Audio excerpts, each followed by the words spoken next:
Hi guys, ఎవరైతే life time free credit card కోసం చూస్తున్నారో మీకు IDFC first bank life time free credit cards అయితే ఉన్నాయి. దీంట్లో మనకి చాలా రకాల వేరియంట్స్ అయితే ఉన్నాయి. సో అందులో మీ ఎలిజిబిలిటీ బేస్ చేసుకొని మీ సిబిల్ స్కోర్ అవన్నీ చెక్ చేసుకొని మీకు life time free credit cards అయితే ప్రొవైడ్ చేస్తున్నారు. దీనికోసం మళ్ళీ మీకు ఐడిఎఫ్సి ఫస్ట్ బ్యాంక్లో అకౌంట్ ఏమి అవసరం లేదు. మీ సిబిల్ స్కోర్ని బేస్ చేసుకుని డైరెక్ట్గా మీరు దీనికి అప్లై చేసుకోవచ్చు. ఎలిజిబిలిటీ ఉంటే మీకు అందులో ఏదో ఒక క్రెడిట్ కార్డ్ అప్రూవ్ అయ్యే ఛాన్స్ ఉంది. అవి కూడా life time free credit cards. So ఇప్పుడు వీటికి ఎలా అప్లై చేయాలి స్టెప్ బై స్టెప్ చూపిస్తాను. ఎండింగ్ వరకు చూసిన తర్వాత మాత్రమే ట్రై చేయండి. నేను దేనికోసం కూడా బెనిఫిట్స్ అండ్ ఆఫర్స్ చెప్పట్లేదు, ఎందుకంటే దీంట్లో చాలా రకాల వేరియంట్స్ అయితే ఉన్నాయి. కాబట్టి మీకు ఏ క్రెడిట్ కార్డ్ అప్రూవ్ అవుతుందో తెలియదు. కాబట్టి మీరు అప్లై చేసినప్పుడే ఆ బెనిఫిట్స్ ఏంటి అవన్నీ ఎలా చెక్ చేసుకోవాలో చూపిస్తాను. దాన్ని బట్టి మీకు ఏ క్రెడిట్ కార్డ్ ఎలిజిబిలిటీ ఉంటే దాన్ని చెక్ చేసుకోవచ్చు తీసుకునే ముందు. అంతకనే ముందు కొత్తగా ఛానల్ చూస్తుంటే ప్లీజ్ సబ్స్క్రైబ్ చేసుకుని చూడండి. ఇలాంటి ఇన్ఫర్మేటివ్ వీడియోస్ వస్తూనే ఉంటాయి. అప్డేట్స్ అండ్ ఆఫర్స్ అన్ని మన టెలిగ్రామ్ వాట్సాప్ ఛానల్ కూడా వస్తున్నాయి, డిస్క్రిప్షన్స్ ఉన్నాయి, ఫాలో అవుతానండి. ఇప్పుడు IDFC first bank life time free credit card apply చేయడం కోసం డిస్క్రిప్షన్ అఫీషియల్ లింక్ ఉంటుంది. దాని మీద క్లిక్ చేస్తే ఈ పేజ్ అయితే ఓపెన్ అవుతుంది. అక్కడ ముందుగా మీకు ఆధార్ కార్డులో నేమ్ ఏ విధంగా ఉంటుందో అదే విధంగా నేమ్ ఎంటర్ చేయండి. తర్వాత డేట్ ఆఫ్ బర్త్ ఇవ్వండి, తర్వాత మొబైల్ నెంబర్. సో అవన్నీ ఫిల్ చేసి గెట్ ఓటీపీ మీద క్లిక్ చేస్తే మీకు మొబైల్ నెంబర్కి ఓటీపీ వస్తుంది, ఎంటర్ చేయండి. ఆ తర్వాత మీకు పాన్ కార్డ్ నెంబర్ అడుగుతారు, జెండర్ అడుగుతారు, సెలెక్ట్ చేసుకోండి. తర్వాత కరెంట్ రెసిడెన్షియల్ అడ్రస్ ఇవ్వండి, తర్వాత పిన్ కోడ్. సో అవన్నీ సెలెక్ట్ చేసుకుని ప్రొసీడ్ చేయండి. తర్వాత మీకు ఆక్యుపేషన్ డీటెయిల్స్లో యువర్ ఆక్యుపేషన్ ఉంటే సెలెక్ట్ చేసుకోండి, కంపెనీ నేము, తర్వాత మీకు మంత్లీ ఎంత వస్తుందో ఎంటర్ చేయండి, సరిపోతుంది. తర్వాత మీకు ఆల్రెడీ మీకు ఇన్కేస్ ఐడిఎఫ్సి కానీ లేదంటే అదర్ క్రెడిట్ కార్డ్స్ ఏమైనా ఉంటే ఇక్కడ మీకు already have a credit card ఉంది కదా, దాన్ని ఎనేబుల్ చేసుకోండి. లేదు ఎప్పుడు దాకా ఏ క్రెడిట్ కార్డ్ లేదనుకుంటే అది అలాగే ఉంచేసి కంటిన్యూ చేసుకోండి. ఇన్కేస్ ఎవరైనా క్రెడిట్ కార్డ్ ఉంది అని ఎనేబుల్ చేసుకుంటే కనుక ఈ విధంగా ఆ క్రెడిట్ కార్డ్ బ్యాంక్ నేమ్ అడుగుతుంది, card variant RuPay, Visa, Mastercard అనేది సెలెక్ట్ చేసుకోండి. క్రెడిట్ కార్డ్ లిమిట్ ఎంత వచ్చింది అవి ఫిల్ చేయొచ్చు. ఎవరికైతే ఇప్పుడు దాకా క్రెడిట్ కార్డ్ లేదో దాన్ని ఆఫ్ చేసుకొని సరిపోతుంది. సో నెక్స్ట్ పేజ్లో మీకు ఎలిజిబిలిటీ బేస్ చేసుకొని మొత్తం అన్ని చూసుకొని మీకు కార్డ్ అప్రూవ్ అయితే కనుక ఈ విధంగా కంగ్రాచులేషన్స్ అని చెప్పి మీకు ఏ కార్డ్ అయితే అప్రూవ్ అయిందో ఆ కార్డ్ అయితే చూపిస్తారు. ఇందులో మనకి చాలా రకాల వేరియంట్స్ అయితే ఉన్నాయి. మనకి IDFC first bank wow credit card ఉంది, మెలినా ఉంది, ఇంకా డిఫరెంట్ క్రెడిట్ కార్డ్స్ ఉన్నాయి. అందులో ఏదో క్రెడిట్ కార్డ్ అయితే మీకు చూపిస్తారు. సో అవి చూసుకోవచ్చు. కొన్నిసార్లు మనకి బ్యాంక్ స్టేట్మెంట్ రిక్వైర్డ్ అని కూడా ఉంది. కొన్నిసార్లు మనకి ఇన్కమ్ ప్రూఫ్ అడుగుతారు, కొన్నిసార్లు కూడా అడగరు. సో అదైతే గుర్తుపెట్టుకోండి. సో ఇక్కడ మీకు మనకి ఐడిఎఫ్సి ఫస్ట్ మెలినా క్రెడిట్ కార్డ్ అయితే అప్రూవ్ అయింది. సో ఆ తర్వాత కింద మీకు స్క్రోల్ చేసుకుంటే ఇక్కడ మీరు చెక్ చేసుకోవాల్సింది దీనికి సంబంధించి బెనిఫిట్స్ ఏమున్నాయి, ఛార్జెస్ ఉన్నాయి లేదా అవన్నీ చూసుకోవాలి. నేను ముందే చెప్పాను ఇందులో మనకి ఏ క్రెడిట్ కార్డ్ అప్రూవ్ అవుతుందో తెలియదు కాబట్టి నేనైతే అన్నిటికీ చెప్పలేదు. సో ఇక్కడే మీరు చెక్ చేసుకోవాలి మీకు కరెక్ట్ డీటెయిల్స్ అన్ని కూడా. ఇక్కడ మనకి క్రెడిట్ కార్డ్ నేమ్ ఉంది, తర్వాత కింద జాయినింగ్ ఫీజు, యాన్యువల్ ఫీజు అయితే మెన్షన్ చేశారు, 0, ఎటువంటి ఛార్జెస్ అయితే లేవు. అండ్ పక్కన మనకి క్రెడిట్ కార్డ్ లిమిట్ కూడా ఉంది, అప్ టు 50,000 అయితే మెన్షన్ చేశారు క్రెడిట్ కార్డ్ లిమిట్ అనేది.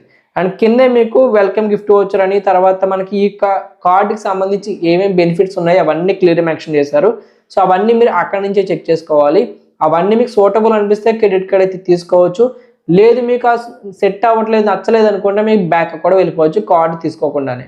సో ఎవరికైతే కార్డు తీసుకోవాలనుకుంటున్నారో సింపుల్ అక్కడ గెట్ యువర్ కార్డ్ అనే ఒక ఆప్షన్ ఉంది, దాని మీద క్లిక్ చేసుకుంటే నెక్స్ట్ పేజ్లో మీకు బ్యాంక్ స్టేట్మెంట్ అప్లోడ్ చేయమంటుంది. ఇక్కడ లాస్ట్ 3 months యొక్క స్టేట్మెంట్ అడుగుతుంది. ఇది కొన్నిసార్లు అడుగుతుంది, కొన్నిసార్లు అడగదు, గుర్తుపెట్టుకోండి. అందరికి అడగాలని లేదు. ఇన్ కేస్ మీరు సాలరీ జాబ్ చేస్తుంటే స్టేట్మెంట్ అప్లోడ్ చేయండి. సెల్ఫ్ ఎంప్లాయిడ్ అయినా మీకు ఎందులోకి అయితే ఈ అమౌంట్ ఎక్కువ రిసీవ్ అవుతుంటాయో ఆ స్టేట్మెంట్ అయినా అప్లోడ్ చేయొచ్చు. ముందుగా బ్యాంక్ అకౌంట్ సెలెక్ట్ చేసుకోండి మీకు ఎందులోకి అమౌంట్ రిసీవ్ అవుతుందో. తర్వాత కింద అప్లోడ్ ఫైల్లోకి వెళ్ళి మీరు డైరెక్ట్గా మీకు 3 months last 3 months salary statements అనేది అప్లోడ్ చేయాల్సి ఉంటుంది. మీరు ఏదైతే ఫైల్ అప్లోడ్ చేస్తున్నారో దానికి ఏమైనా పాస్వర్డ్ ఉంటే కనుక ఈ విధంగా అడుగుతుంది. మీకు పాస్వర్డ్ ఉందా అని, ఉంటే ఎస్ పెట్టుకుని అది ఏంటని మెన్షన్ చేయండి, లేదు అంటే కనుక వదిలేసేయండి. తర్వాత మీకు డీటెయిల్స్ అడుగుతుంది. మీకు కార్డు మీద ఏ విధంగా నేమ్ కావాలో నేమ్ ఎంటర్ చేయండి, మ్యారేజ్ స్టేటస్, మదర్ నేమ్, తర్వాత ఎడ్యుకేషన్ క్వాలిఫికేషన్, ఈమెయిల్ ఐడి, తర్వాత ఆల్టర్నేటివ్ మొబైల్ నెంబర్. అడ్రస్లో ఉంటున్నారు అది ఓన్డా రెంటెడ్ అని అడుగుతుంది. తర్వాత కింద మీకు ఇండియన్ సిటిజన్ అడుగుతుంది, ఎస్ పెట్టుకోండి. తర్వాత మీకు are you related to bank అని ఉంది, సో నో పెట్టుకోండి. తర్వాత ప్రొసీడ్ ఆప్షన్ మీకు క్లిక్ చేసుకుంటే నెక్స్ట్లో మీకు లొకేషన్ అడ్రస్ అడుగుతారు, అడ్రస్ ఫిల్ చేయండి, land mark, pin code, official email address అన్నీ కూడా ఫిల్ చేసుకొని ప్రొసీడ్ చేయండి. ఆ నెక్స్ట్ పేజ్లో మీకు అడుగుతుంది రెసిడెన్షియల్ అడ్రస్కి కార్డు కావాలా లేకపోతే వర్క్ ప్లేస్కి కార్డుకి పంపాలని. సో మీరు ఎక్కడ కార్డు రిసీవ్ చేసుకోవాలనుకుంటున్నారో సెలెక్ట్ చేసుకోండి. అండ్ మీకు స్టేట్మెంట్ కూడా ఈమెయిల్కా లేదా ఆఫీస్ మెయిల్కా అని సెలెక్ట్ చేసుకొని ప్రొసీడ్ చేయండి. ఆ తర్వాత మీకు ఫైనల్ స్టెప్లో ఈ విధంగా చూపిస్తారు డైరెక్ట్గా మీకు కేవైసీ కోసం. సో మీ కార్డ్ డీటెయిల్స్ అంటే జాయినింగ్ ఫీజు, మన క్రెడిట్ కార్డ్ లిమిట్, ఇంట్రెస్ట్ అవన్నీ ఉంటాయి. కిందే మీకు ఆధార్ కార్డ్ నెంబర్ అడుగుతారు. So Aadhaar card number enter చేయండి. తర్వాత ప్రొసీడ్ చేసుకున్నట్టయితే ఆధార్ కార్డ్ లింక్ అయిన మొబైల్ నెంబర్కి ఓటీపీ వస్తుంది. ఆ ఓటీపీ ఇక్కడ ఎంటర్ చేసుకుని ప్రొసీడ్ చేయండి. ఆ తర్వాత ఈ విధంగా కంగ్రాచులేషన్స్ అని చెప్పి మనకి విత్ ఇన్ 3 డేస్లో మీరు వీడియో కేవైసీ కంప్లీట్ చేసుకోమని చూపిస్తుంది. ఇక్కడ మనం చూసుకుంటే కనెక్ట్ నవ్ ఉంది, షెడ్యూల్ నవ్ ఉంది. కనెక్ట్ నవ్ అంటే ఇన్స్టెంట్గా మీరు డైరెక్ట్గా ఏజెంట్ కనెక్ట్ అవుతారు వీడియో కేవైసీ కంప్లీట్ చేసుకోవడానికి. షెడ్యూల్ ఏంటంటే మీకు ఎప్పుడైతే టైం ఫ్రీగా ఉంటారో అప్పుడు మీరు వీడియో కేవైసీ కంప్లీట్ చేసుకునేలాగా టైం కూడా పెట్టుకోవచ్చు. సో ఇక్కడ మీరు చూసుకున్నట్టయితే నెక్స్ట్ స్టెప్లో మనకి ఆధార్ కార్డ్ నెంబర్ అడుగుతారు. నెంబర్ అంటే ప్రొసీడ్ చేసుకోండి. తర్వాత పర్మిషన్స్ అడుగుతుంది వీడియో కేవైసీ కంప్లీట్ చేయడానికి. పర్మిషన్స్ అలౌ చేసిన తర్వాత మీకు పాన్ కార్డ్ ఉందా లేదా అడుగుతారు. ఒరిజినల్ పాన్ కార్డ్ ఉండాలి ఫిజికల్ది మీ దగ్గర. సో ఆ పాన్ కార్డ్ ఉంటే కనుక టిక్ పెట్టుకోండి. టిక్ పెట్టుకొని ఐఎమ్ రెడీ మీద క్లిక్ చేసినట్టయితే సో మీకు ఏజెంట్ అయితే వస్తారు. ఏజెంట్ వచ్చిన తర్వాత మీరు ఏవైతే డీటెయిల్స్ ఫిల్ చేశారో ఇప్పటి వరకు క్రెడిట్ కార్డ్ అప్లై ప్రాసెస్లో అవే రీకన్ఫర్మ్ చేసుకుంటారు. మీరు కరెక్ట్గా ఇచ్చారా లేదా, మీరా కాదా అని చెప్పి అవన్నీ కరెక్ట్గా ఉండేలా చేసుకొని మీ యొక్క పాన్ కార్డ్ చూస్తారు, సిగ్నేచర్ చూస్తారు అని ఒక ఏదైతే స్టేట్మెంట్ అప్లోడ్ చేస్తారో అవన్నీ కనుక్కొని మీ యొక్క వీడియో కేవైసీ అనేది కంప్లీట్ అవుతుంది. అది అయిపోయిన విత్ 24 to 48 hours లాగా మీ యొక్క క్రెడిట్ కార్డ్ అప్రూవ్ అయిందా రిజెక్ట్ అయిందనే చూపిస్తారు. మీ కార్డ్ అనేది అప్రూవ్ అయింది కానీ అది ఫైనల్ మీకు వీడియో కేవైసీ పాస్ అయితేనే మీకు డైరెక్ట్ ఇంటికి వస్తుంది, లేదంటే రిజెక్ట్ అయిపోతుంది. సో కాబట్టి ఇవన్నీ గుర్తుపెట్టుకోండి. మీరు అప్లై ప్రాసెస్లో మీ కార్డ్ వచ్చినప్పుడే ఏ కార్డ్ అప్రూవ్ అయింది, దానికి సంబంధించిన బెనిఫిట్స్ ఏమున్నాయి, ఛార్జెస్ ఏమున్నాయి, మనకు ఆఫర్స్ ఏమున్నాయి అవన్నీ చూసుకున్న తర్వాత మాత్రమే తీసుకోండి. Life time free credit card అయినా సరే దానికి కొన్ని డిసడ్వాంటేజెస్ ఉంటాయి కాబట్టి చూసుకోండి అప్పుడు తీసుకునే ముందే. సో తీసుకున్న తర్వాత క్లోజింగ్ అనేది అంత ఈజీగా ఉండదు. సో అది మాత్రం గుర్తుపెట్టుకోండి.